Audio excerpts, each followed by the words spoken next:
Soya roast ഉണ്ടാക്കാൻ വേണ്ടി ആദ്യം നമുക്ക് ഈ സോയ ഒന്ന് തിളപ്പിച്ചെടുക്കണം, ഒന്ന് ബോയിൽ ചെയ്തെടുക്കണം. അതിന് വേണ്ടിയിട്ട് ആദ്യം കുറച്ച് വെള്ളം ചൂടാകാൻ വേണ്ടി വെച്ചിട്ടുണ്ട്. ഇനി ഇതിലേക്ക് ഈ സോയ ചേർത്ത് കൊടുക്കാം. വളരെ കുറച്ച് മാത്രമേ ഞാൻ ഉണ്ടാക്കുന്നുള്ളൂ. അപ്പം ഇതിനി തിളച്ച് വരണം, അതുവരെ വെയിറ്റ് ചെയ്യാം. ഒരു 2-3 മിനിറ്റ് ഇതുപോലെ തിളച്ച വെള്ളത്തിൽ ഇത് നന്നായിട്ട് വേവിച്ചെടുക്കുക.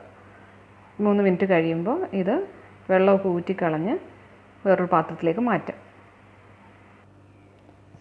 ഞാനിപ്പോൾ ഈ സോയ ഇവിടെ ഒരു പാത്രത്തിലേക്ക് മാറ്റി.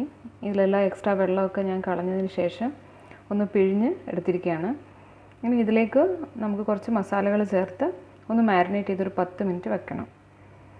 വേണമെങ്കിൽ വലിയ പീസൊക്കെ ഒന്ന് ചെറുതാക്കി ഒന്ന് കത്തി കൊണ്ട് മുറിച്ച് ഇട്ട് കൊടുക്കാം. ഇതാണ് മാരിനേഷന് വേണ്ട മസാലകൾ. നമ്മൾ സാധാരണ ചിക്കനൊക്കെ മാരിനേറ്റ് ചെയ്യുന്ന സെയിം അതേ സാധനങ്ങൾ തന്നെ.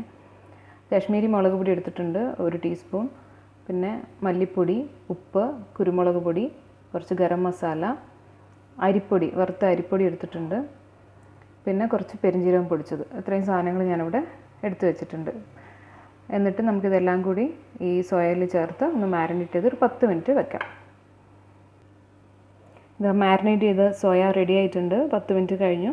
നമുക്കിതിന് ഫ്രൈ ചെയ്യാൻ തുടങ്ങാം. ഇതിൽ വേറെ ഒന്നും വേണ്ട. നമുക്ക് കറിവേപ്പിലയും വറ്റൽമുളകും കൂടി ചേർത്ത് വെളിച്ചെണ്ണയിൽ ഇതൊന്ന് റോസ്റ്റ് ചെയ്തെടുത്താൽ മതി.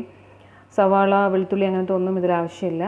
പിന്നെ ഇതിൽ അരിപ്പൊടി ചേർക്കുന്നതുകൊണ്ടും പിന്നെ സോയയിൽ ചെറിയൊരു ഈർപ്പമുള്ളതുകൊണ്ടും നമ്മൾ വേറെ വെള്ളമൊന്നും ചേർക്കണ്ട. നേരെ മാരിനേഷനുള്ള മസാലകൾ ഇതിലേക്ക് ചേർത്ത് മിക്സ് ചെയ്ത് 10 മിനിറ്റ് വെച്ചാൽ മതി. നമുക്കിത് റോസ്റ്റ് ചെയ്യാൻ തുടങ്ങാം. ഒരു ചീനച്ചട്ടിയിൽ വെളിച്ചെണ്ണ ഒഴിച്ച് ചൂടായ ശേഷം അതിലേക്ക് കറിവേപ്പിലയും വറ്റൽമുളകും ചേർത്ത് കൊടുക്കുക. അതിലേക്ക് ഞാനിപ്പോൾ സോയ ചേർത്ത് കൊടുത്തു.